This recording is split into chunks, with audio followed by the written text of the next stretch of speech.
Molweni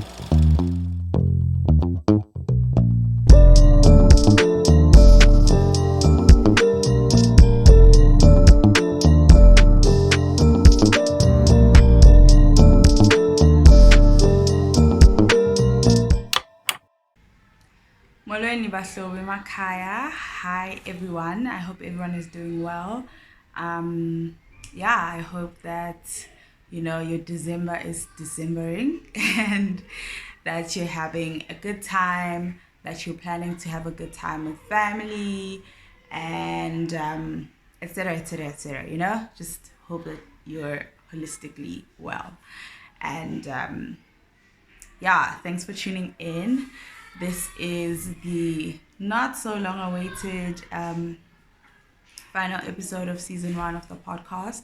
Just firstly want to, thank you guys so much for interacting with the content. It was very much like a planned, unplanned thing, if that makes sense. If that makes sense, I hope it does. But yeah, it was very much like am I gonna do it? Should I do it? I'm gonna do it. I've done it. Hope you enjoy. So so just to see like the engagement is very rewarding, so I appreciate you guys so much for that. I cannot say that enough. I appreciate it. Okay, I don't know what I'm doing. Anyway so for this final episode, I just wanted to kind of revisit a few moments during the season that were pretty consequential to me and share my 2 cents about it, because obviously the episodes weren't really centered around my thoughts and opinions on the subject matter. They were more guided thoughts of the other people that I had invited. And on that topic, really huge shout outs to Mbali / Lindiwe, shout outs to Venesh, Minenhle, my mom, my dad, and my bestie Sharon. Like, all of you guys really honored me with this, and it was so important because I don't know a lot of people. I don't, you know what I'm saying? Like, so there weren't a lot of people that I could have asked for this. So the fact that you guys really honored me and showed up and really showed up, with your full heart and mental capacities and really delved into these topics with me, I really, really appreciate that. And yeah, I suppose I should get into it.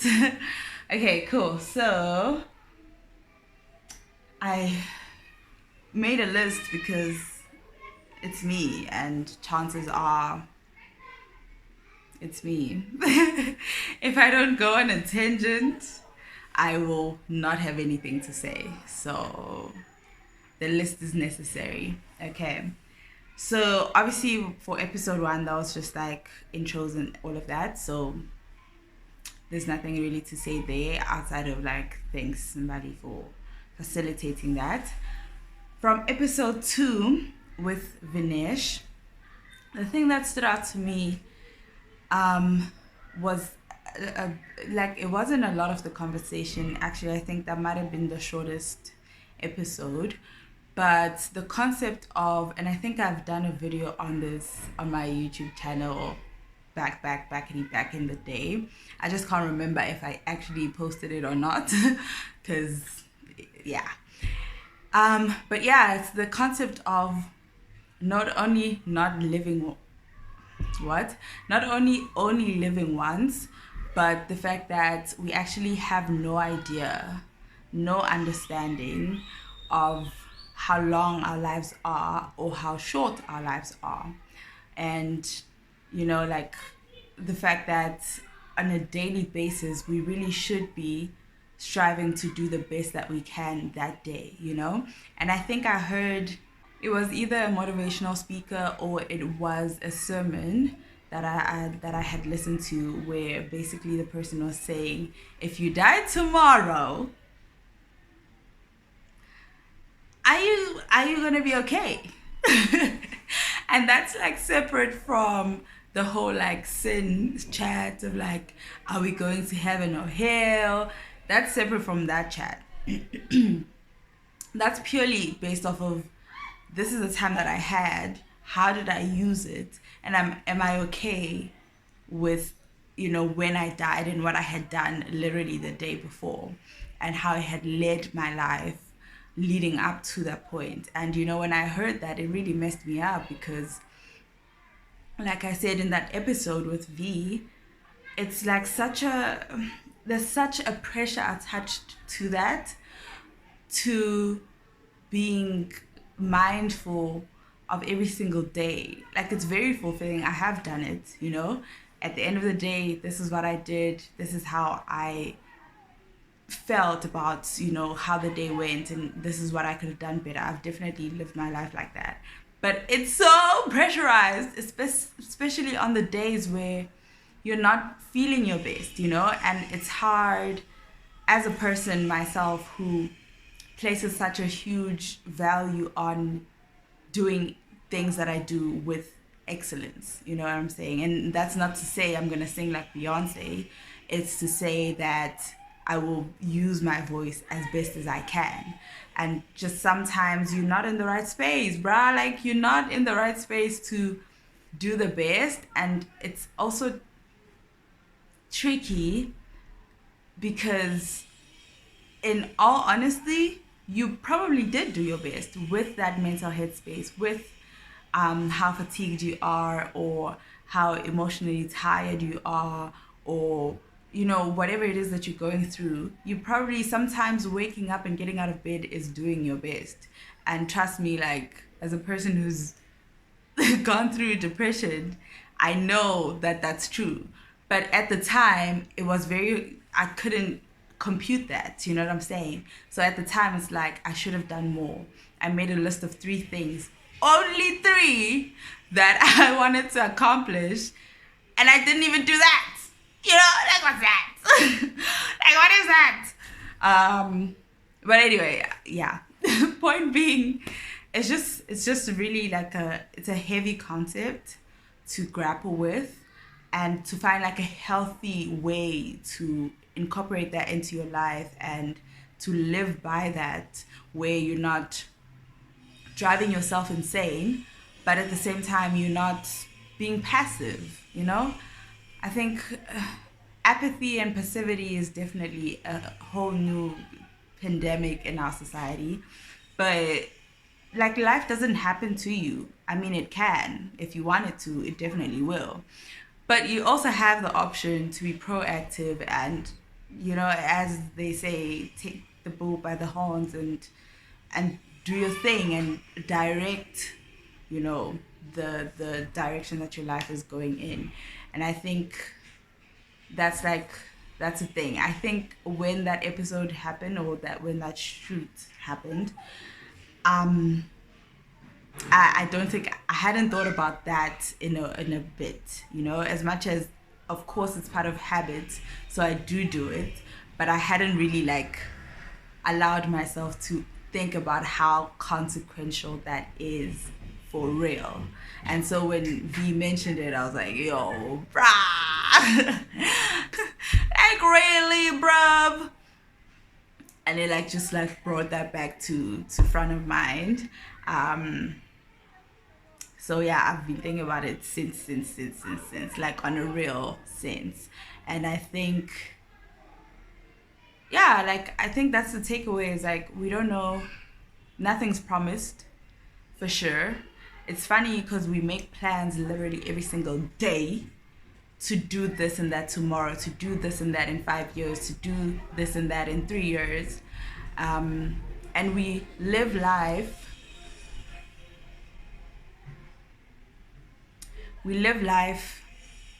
under the assumption that it is promised, that just because I planned for it, I'm definitely gonna see the day to do it, you know what I'm saying? And that's definitely false. That's not the case at all. But on top of that, it's just like, okay, when that day does come,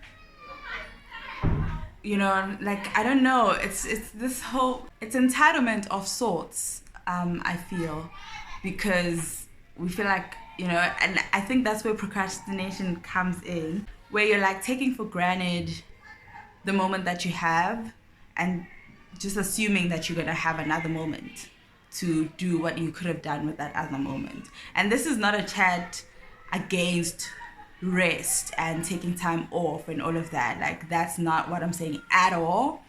But there's a difference. I know so let's not even get into that.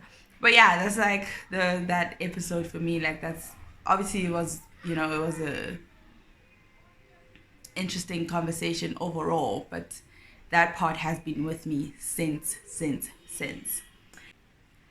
Okay, so for the next episode, which was with Sharon, that whole discussion for me is always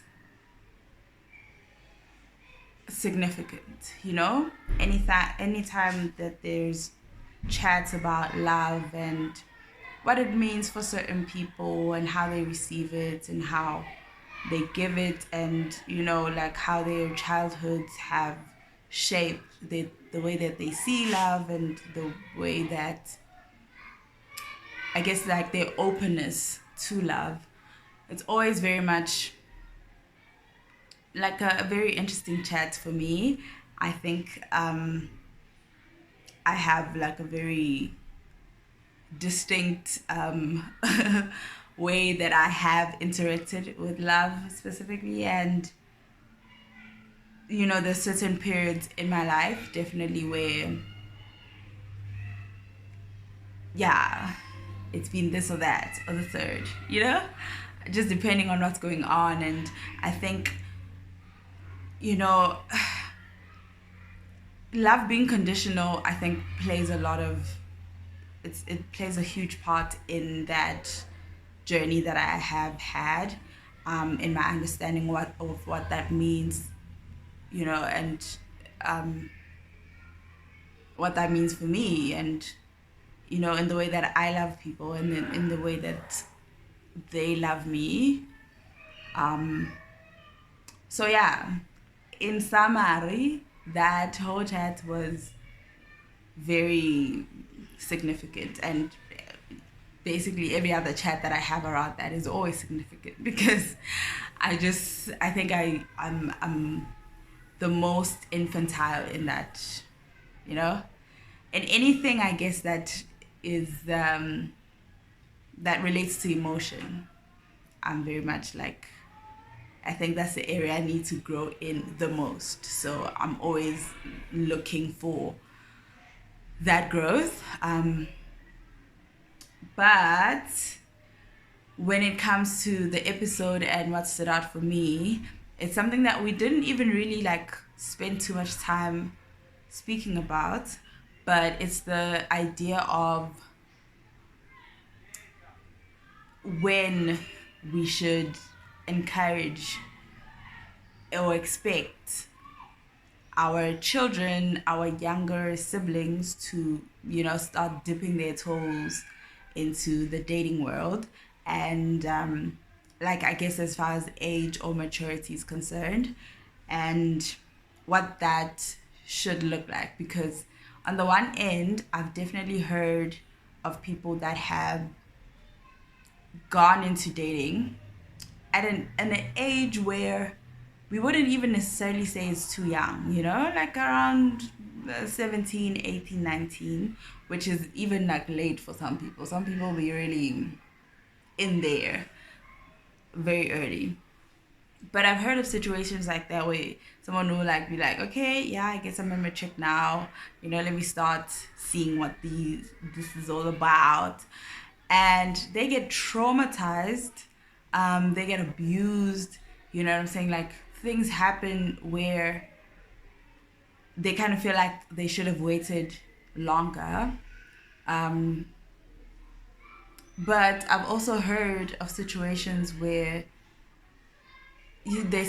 someone started earlier, and because they started earlier, and I guess like if you're both 13, the chances that someone has developed enough to be that level of malicious where they would, you know, gaslight you, or where they would abuse you physically, sexually, or whatever, the chances are very low. So it's a bit like safer to kind of try and see, okay, this is the type of person that I like, this is what I don't like, this is what I won't stand for, these are my non-negotiables, and all of that. So that by the time you get to 17 and you start to meet these people that have formed habits, you can easily sense and be like, yo, no, it's not for me, you know? So it's very, yeah, it's a whole different chat. And I don't know what the right's wrong. I don't know if there is a right or wrong, because the truth is, just like when you're a parent and you're trying to shelter somebody from something, the world, life will try your soul one way or the other. Someone in your household will come and you know, give you that taste of abuse, and that's, you know. So I'm just like, I don't know, but anyway. I'm digressing. The point is, that's like the basis of the chat, and then leading into, you know, when we should start dating, if we should wait to feel like we're mature enough, or if there is even a level of mature enough, if there is a level of whole enough, you know. I think there definitely is a level of understanding yourself enough where you know what your values are, you know what you stand for and what you don't. But as far as being whole, like, I think we go through life, we've learned certain things, and there's a level of unlearning that we have to do. And bruh, if you've done that, you know it takes forever to be able to go through, you know, like certain habits, certain core beliefs, certain proclivities that you're not even aware that you do this. And then have to get to a place of identifying those things, and get to a place of like figuring out where that comes from, and then get to a place of, okay, we don't do this anymore. What do we want to replace it with? What habit do we want to start doing that will directly counteract this that we've been doing all this time? So yeah, like,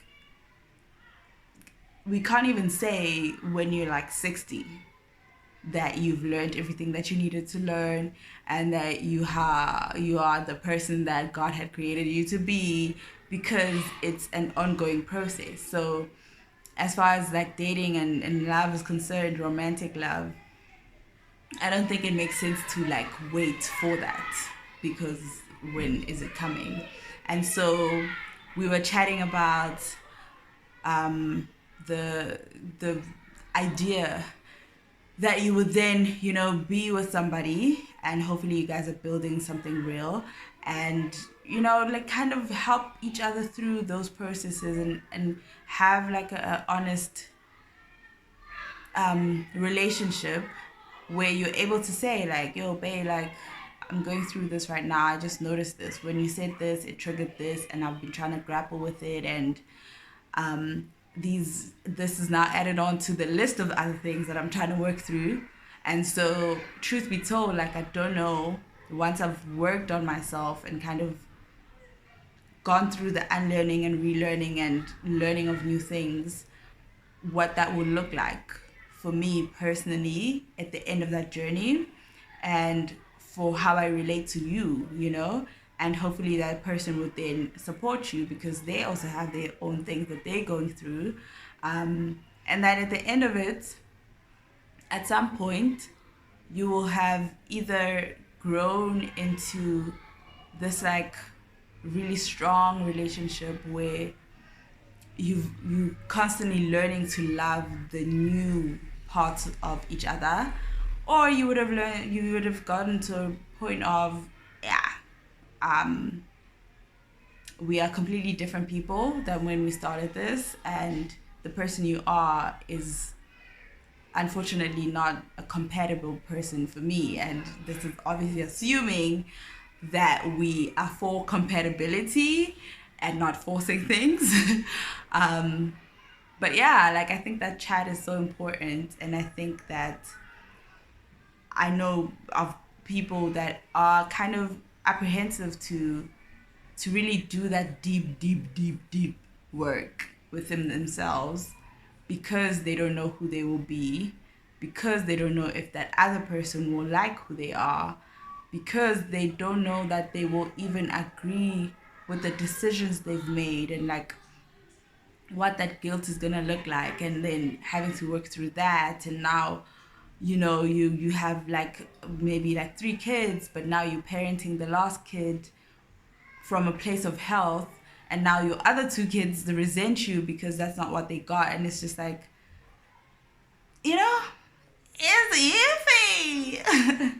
It's iffy a little bit, and I do understand the uncertainty of that. It can be daunting, but I do also think, like, at the end of the day, when we're making decisions, it definitely should be from a point of, for personal growth, um, and just outside of anybody else. You know what I'm saying? Outside of your partner, kids, family, friends, and whatever other levels of circles that you have. If you want to, and I know people that don't want to, they pretty complacent and they okay with where they are. And, there's even a point of ignorance. And this is not judgmental at all. It's just ignorance is lack of knowledge and awareness. So I'm using that word specifically in that dictionary, in that dictionary definition. But yeah, there is even like a lack of understanding as far as how that version of who you are impacts other people. And things like that. But yeah, when you're a person that does want to elevate and grow, and you are able to pinpoint things about your past, your upbringing, yourself, that you understand are less than ideal, and you want to work on those, definitely do it, brother. Let the people know, so that they understand. And it's really up to you as well if you want to take some time away. That's pretty hard if you have kids. That's pretty difficult if you have kids, I will say. But if it's just a partner, like, bruh, listen, I need some time. I need to work through this without other people influencing, you know what I'm saying? Or if you want to just kind of work through it as you continue to be a part of a unit, whatever works best for you. But definitely do it, bruh. It's so important. And I find that with the younger generation, this is a conversation that comes up earlier. And with, the older generation, the 80s, 70s and up, it's a conversation that comes later on in life. I know people that are like in their 60s that are trying to figure that out now. And either way, just do it, definitely do it. But yeah, anyway, that's that on that. Episode 4, this episode is gonna be longer than I had intentioned for it to be. But it is what it is. It does what it do, and it do what it does. Episode 4. Episode 4, I think, was a tricky conversation overall. I was definitely nervous about it. Like, obviously, it's a very important discussion to have, like, without a doubt. It's a huge thing. But I was just very, like, nervous because this is one of those sensitive topics that just tend to trigger everyone from all walks of life, from all races, all ages, you know what I'm saying? And you definitely never want that type of thing to be taken out of context. And I think, obviously this was based off of the opinions of one man, one black man, one man who was born during, all those struggles that are in some ways specific to South Africa and in many ways not. So I understand that a lot of people would then have their own vantage point, which I also have my own vantage point. So, yeah, it was just a tricky conversation. I was quite nervous about it. And when I was like uploading, I was getting all these warning signs. Is this something that you're sure about? Do you really want to post this? Really? Okay, do best. Godspeed, But anyway, tricky conversation. That's the basis of what I'm saying. But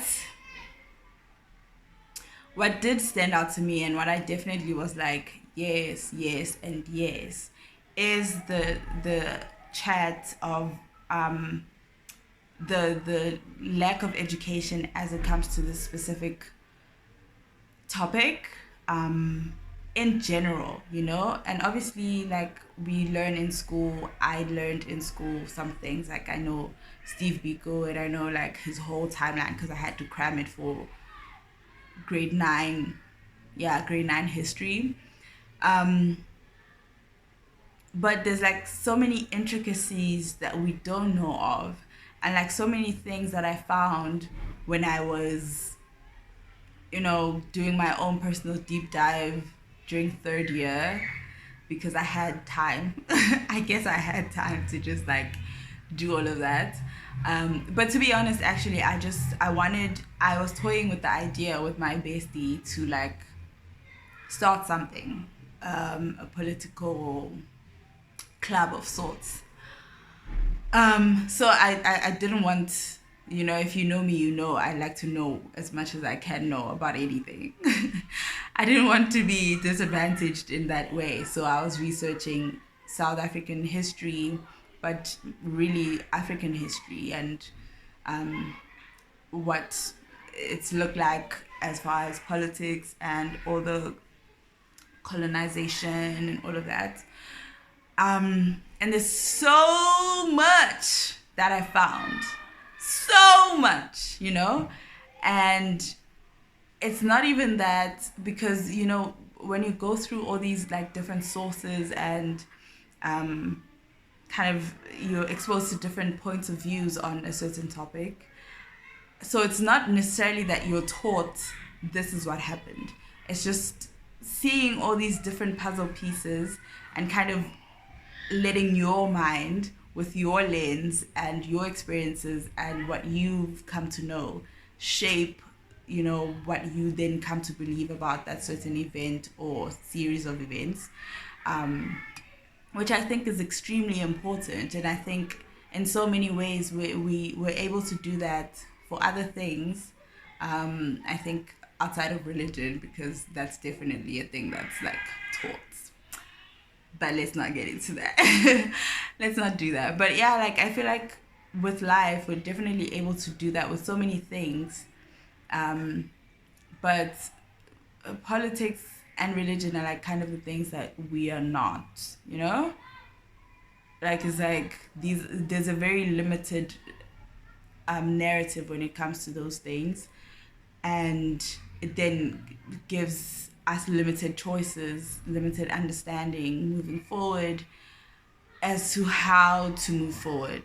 What's the best way to move forward? And even for people that are then able to have influence and have platforms to make a change and to bring about knowledge to the rest of us, they are doing that from a limited position as well, because they don't necessarily have all the knowledge that they would need to give us the tools to then, do what we need to do.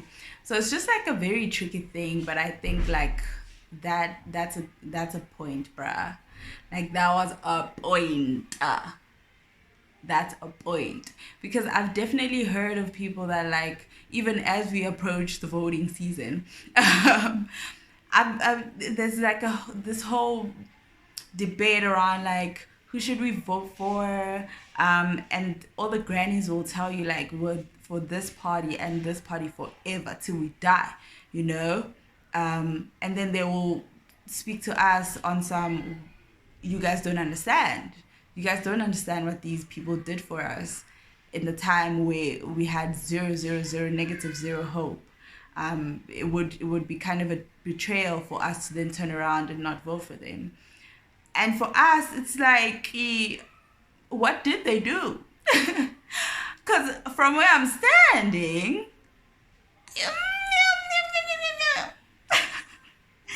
I just don't see it. You know, Granny, tell me more. But it's because we didn't live their experiences, and it was so traumatic for them that they don't really want to relive it in the purpose of telling you about it. So it's just, it's tricky. But it's a point. The point is, that was a point, and I think, you know, there's so many other chats that came out of that discussion that I think would make a difference to the people and the state of South Africa. But yeah. Yeah, so episode 5, it was just a kind of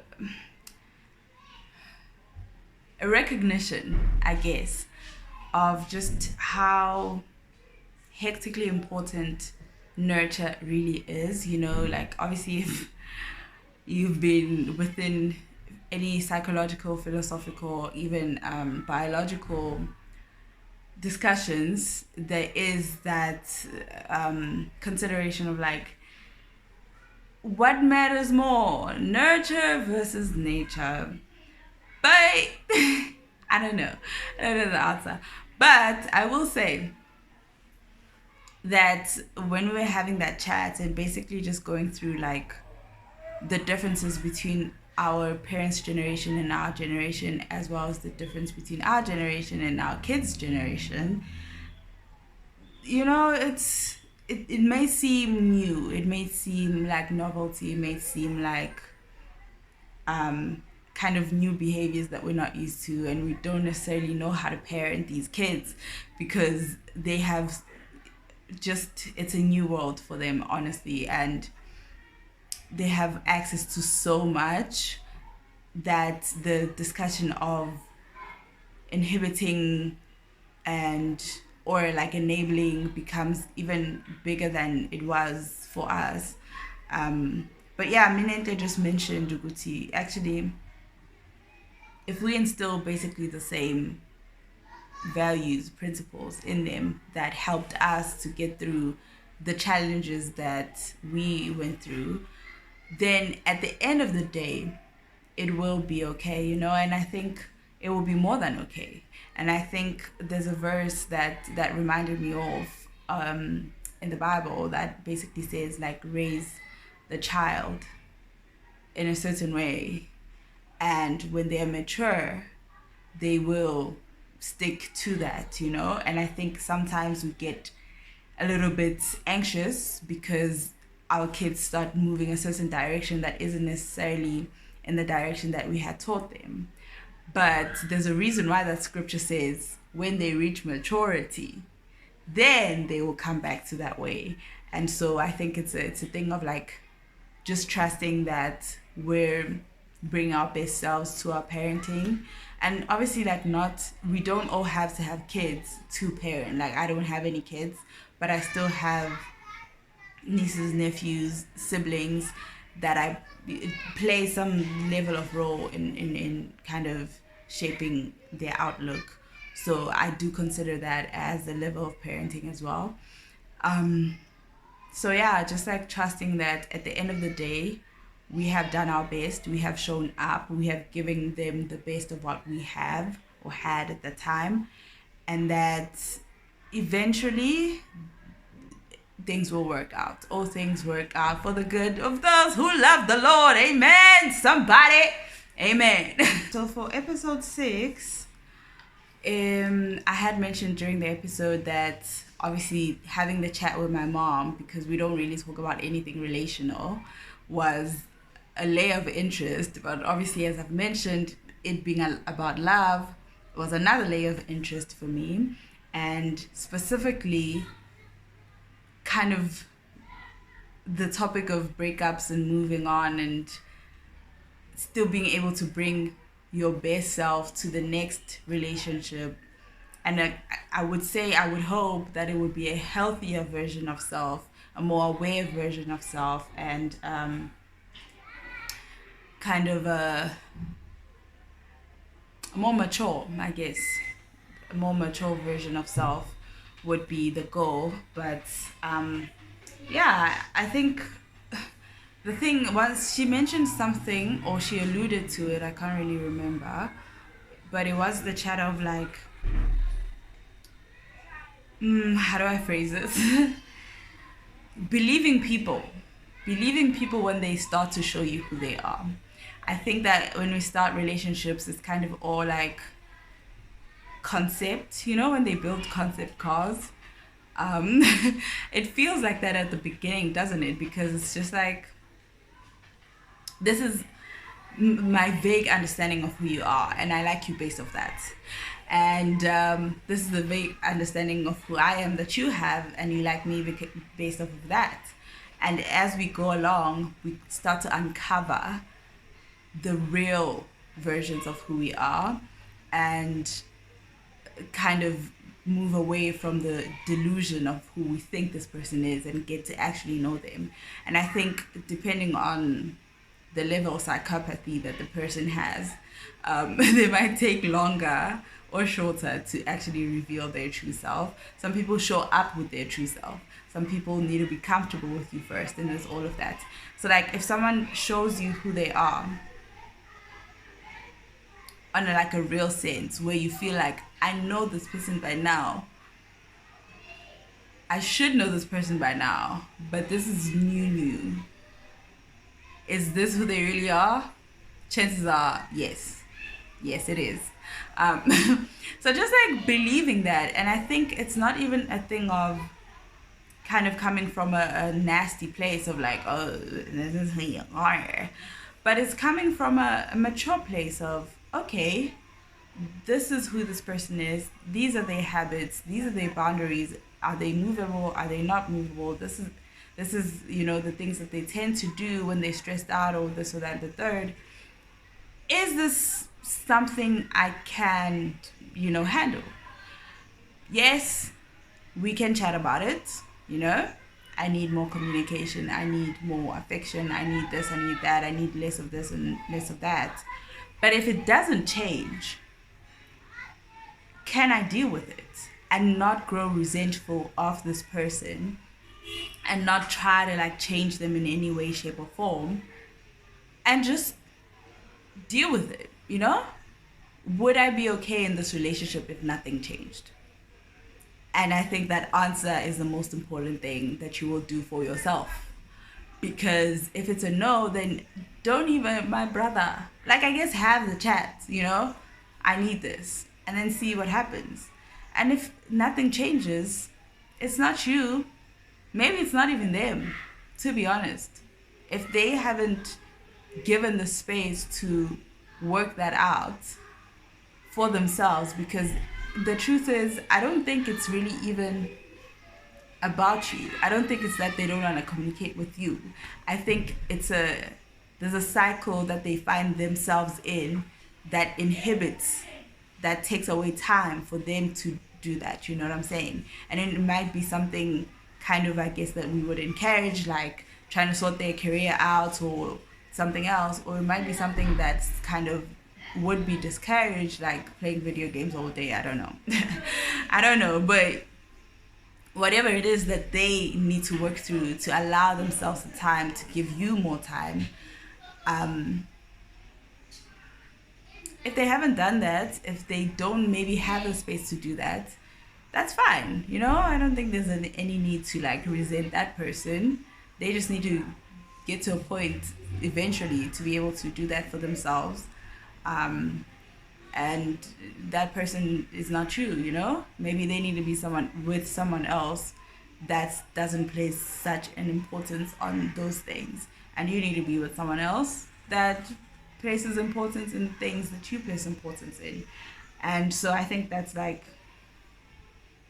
that's a real chat. And that's the last episode. So I guess the last thing that I'll say is that just for this season, we appreciate you very much again, and we are looking into getting the next season ready for you guys. In it should be in March. So I have a new project coming out in Jan, latest Jan, second half of Jan. Well, when this comes out, you will know. So I guess I can say it's on the 19th of January. It's gonna come out, and so we'll start shooting episodes probably mid-Feb, and the first of those should hit you in March sometime. So I did want to say that, you know, I definitely enjoyed the one-on-one sessions. I was toying with the idea of doing kind of like group sessions, like 3, 4, 5 people, and just having kind of like a round table type thing. But unfortunately for me, I don't really have like a huge circle like that. And so if any one of you guys would have any interest in being a part of the podcast, let us know, bruh. Send us an email, you know. We'll figure it out. Obviously, it would work better if we were all in Johannesburg because then scheduling wise would be, you know. But let us know. Let's figure it out together. Let's put you on and let's hear what you have to say about the topics that will also be inspired by the next project, but also about life, bruh. Like, things be happening, okay?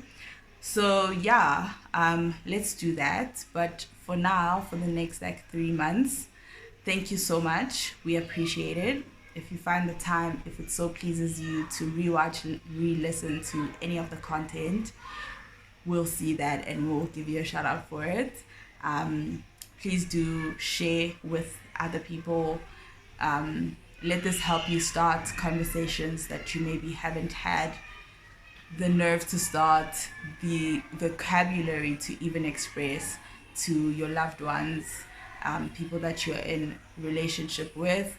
And yeah, let's see each other in the new year. I hope you have great festivities and that everything goes as you hope it goes. You know, for some of us, for some people, it's a triggering time, you know, when it's like time that you're supposed to spend with family and you don't really have family, or you have not great relationships with family, or, you know, they are the triggering part of your life. So I just really hope that nothing's too hectic this time for you, and that you are able to start the new year and be able to achieve everything that you want to. So that's it from me, and we'll see you in the new year. Thank you for tuning in, and keep well.